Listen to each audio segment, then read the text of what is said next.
قائد اعظم محمد علی جناح کا دو قومی نظریہ سچ ثابت ہو گیا۔ ہندو اور مسلمان ایک ساتھ نہیں رہ سکتے۔ 41 سال سے بھارت میں مقیم پاکستانی خاتون کو ڈی پورٹ کر دیا گیا۔ بھارتی نیوز ایجنسی ANI کے مطابق بھارتی شہری کے ساتھ شادی شدہ پاکستانی خاتون 41 سال بعد ملک بدر کر دی گئی۔ رپورٹ کے مطابق خاتون اپنی 2 بیٹیاں چھوڑنے پر مجبور ہیں۔ خاتون کا پاکستان میں کوئی ٹھکانہ نہیں ہے۔ بھارت میں گھر و خاندان چھوڑنا پڑ رہا ہے۔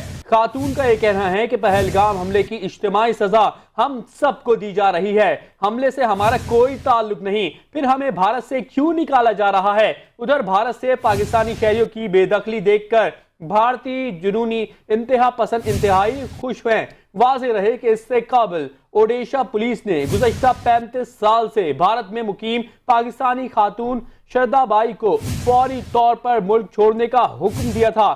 شردا بائی کا ویزا منسوخ کر کے انہیں بھارت چھوڑنے پر مجبور کیا گیا تھا۔